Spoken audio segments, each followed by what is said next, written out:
आज की हिंदी कक्षा में आपका स्वागत है। बेटा आज हम निबंध लेखन के बारे में जानेंगे।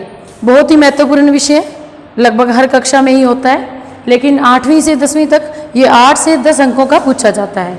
कम से कम 8 या ज़्यादा से ज़्यादा 10 अंकों में ये प्रश्न आपसे पूछा जाता है।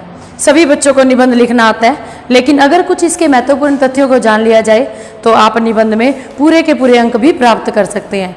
इसलिए ध्यान से सुनेंगे। सबसे पहले निबंध का अर्थ क्या है? निबंध किसे कहते हैं? अच्छी तरह से बंधा हुआ विचारों से। और विचार कैसे होने चाहिए? विषय के अनुरूप अच्छी तरह से बंधा हुआ होता है। आप किसी और विषय पर नहीं जा सकते। जिस विषय पर आपको निबंध पूछा गया है आप उसी के लिए ही बात करेंगे पूरे निबंध में। और यह एक बड़ी ही प्रभावपूर्ण अभिव्यक्ति होती है।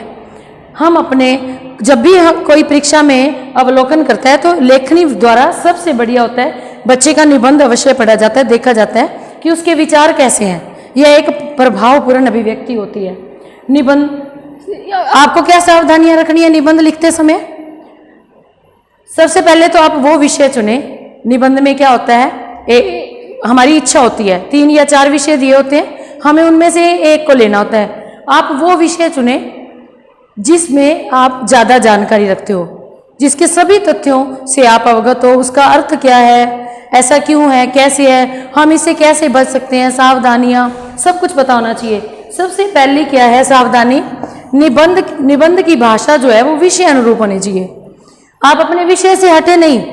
जो आपको प्रॉपर विषय दिया गया है निबंध का, आप उसी के अकॉर्डिंग अपना पूरा विषय रखेंगे। संबंधित विषय के सभी तथ्यों की चर्चा होनी चाहिए। जो विषय आपको दिया गया है, निबंध जो है वो मतलब काफी अंकों में पूछा जाता है और हमें विस्तार से लिखना होता है। तो आपको क्या करना है, जो भी संबंधित विषय है, जिस विषय पर आपको लिखना है, उसके सभी तथ्यों की चर्चा निबंध के ऊपर होनी चाहिए। आप कोई भी पहलू उसका छोड़ नहीं सकते। अगर आप छोड़ेंगे तो आपके अंक काटे जाएंगे। तीसरा है क्रमबद्धता होनी चाहिए। क्रमबद्धता यानी कि स्टेप वाइज आपको चलना है। सबसे पहले उसका अर्थ बताना है, फिर ये क्या कारण है, क्यों है, ये सब बताते हुए अंत में आपको उसका उपसार में सारा उसका निचोड़ देना होता है, सारांश देना होता है।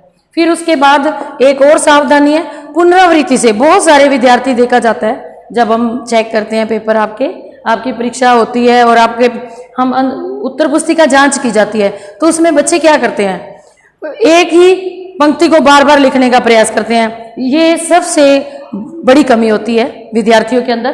पुनरावृत्ति से बचें। अगर आप बार बार वही बात रिपीट करेंगे तो यह एग्जामिनर पर अच्छा प्रभाव नहीं छोड़ेगी।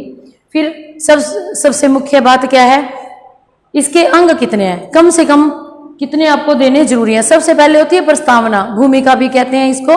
भूमिका में आपको क्या लिखना होता है, उस विषय के चारों ओर का वर्णन, यानी कि उस विषय की अर्थ बताते हुए, परिभाषा बताते हुए उसका वर्णन करना होता है। भूमिका, स्टार्टिंग, इंट्रोडक्शन देनी होती है।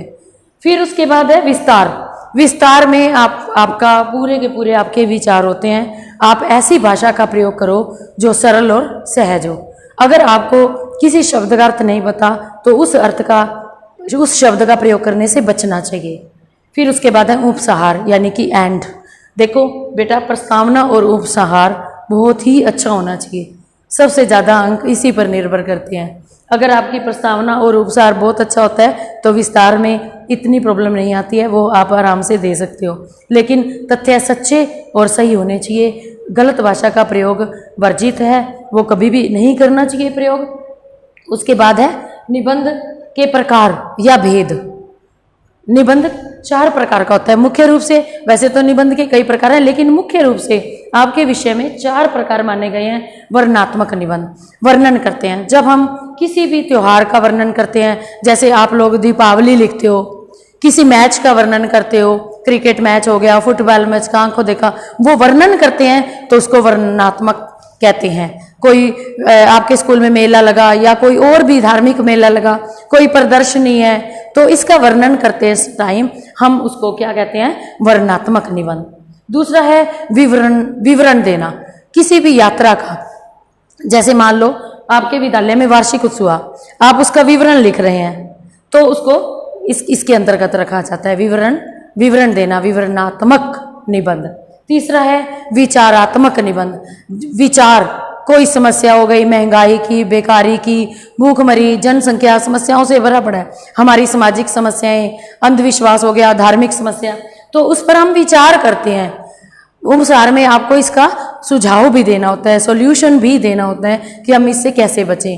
तो इसको विचारात्मक निबंध, समस्याओं को सभी को ही विचारात्मक निबंध में रखा जाता है। उसके बाद है भावनात्मक निबंध, जैसे परोपकार हो गया, साहस हो गया, आत्मविश्वास हो गया, परित सरिस धर्म नहीं भाई, कोई भी इस तरह का जो भावना से जुड़ा हुआ है, हमारी अच्छाई के प्रति हमें संदेश देता हुआ, ऐसा निबंध विचारात्मक निबंध के अंतर्गत रखा जाता है। बेटा आपको महत्वपूर्ण विषयों में से कम 10 विषय अवश्य तैयार करने चाहिए। 10 विषयों के ऊपर आपको निबंध तैयार करना है।